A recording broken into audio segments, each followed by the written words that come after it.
फलतः मई 2006 आते आते सीबीआई 2 साध्वियों को बयान देने और उसे ऑन रिकॉर्ड दर्ज करने के लिए कन्विंस करने में सफल हुई। मार्च 2007 में सीबीआई ने इनमें से एक साध्वी का बयान दर्ज कर लिया।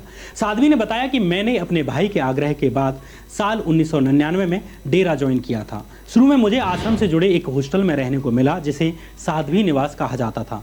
यहाँ पीड़ित साध्वी की प्राइवेसी का ख्याल रखते हुए हम उनके असली नाम की जगह उन्हें बदले हुए नाम यानी कि मुस्कान से संबोधित करेंगे। मुस्कान को जल्द ही डेरा द्वारा चलाई जा रहे एक स्कूल में तैनात कर दिया जाता है। करीब 1 महीने के बाद मुस्कान से कहा गया कि उसे महाराज की गुफा यानी जहां गुरमीत रहा करते थे के बाहर संतरी यानी गार्ड की ड्यूटी करनी पड़ेगी। उसे 20 दिन में एक बार नाइट ड्यूटी करनी पड़ेगी। इसी तरह एक रात नाइट ड्यूटी के दौरान मुस्कान ने देखा कि एक दूसरी साध्वी गुफा से रोते हुए निकल रही है। जब मुस्कान ने उससे पूछा कि क्या हुआ तो वो गुरमीत को गाली देने लगती है और कहने लगी कि ये अच्छा आदमी नहीं है। जब मुस्कान ने आगे पूछा कि वो ऐसा क्यों कह रही है तो पीड़ित साध्वी ने आगे कुछ भी नहीं कहा।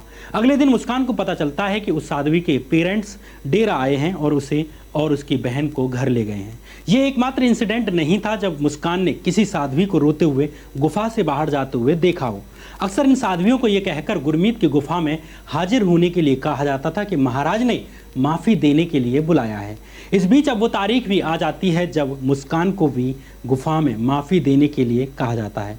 आगे मुस्कान के साथ भी वही हुआ जो अन्य साध्वियों के साथ हुआ। डरी सहमी मुस्कान के पास कोई विकल्प नहीं बचता। उसका भाई डेरा में ही सेवादार था, भक्त था, वर्षों से काम कर रहा था। डेरा के ही एक स्कूल में उसके भाई की बेटी पढ़ रही थी। अपने साथ हुए इस हादसे को मुस्कान ने अपने मन में ही दबा कर रखा। मुस्कान बेटा इधर आओ। क्या हुआ, डांस के स्टेप क्यों भूल गई?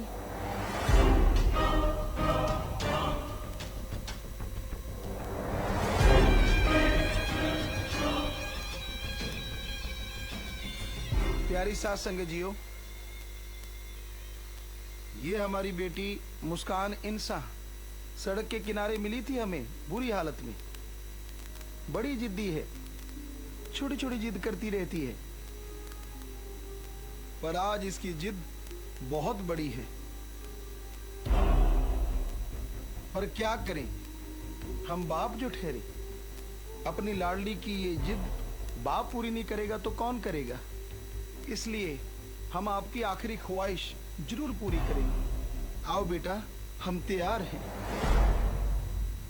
I'm sorry पिताजी, I'm sorry। मैं इस काबिल नहीं हूँ। मैं तो आपकी वो बिगड़ी हुई औलाद हूँ जो आपको मारने चली थी। हम तैयार हैं, पर आपका ये बाप आज तक किसी से नहीं हारा। अगर आप ही हमें हराना चाहती हैं तो हम तैयार हैं। आपसे हार के भी हमारी जीत है, क्योंकि बेटी की जीत में बाप की जीत होती है बेटा।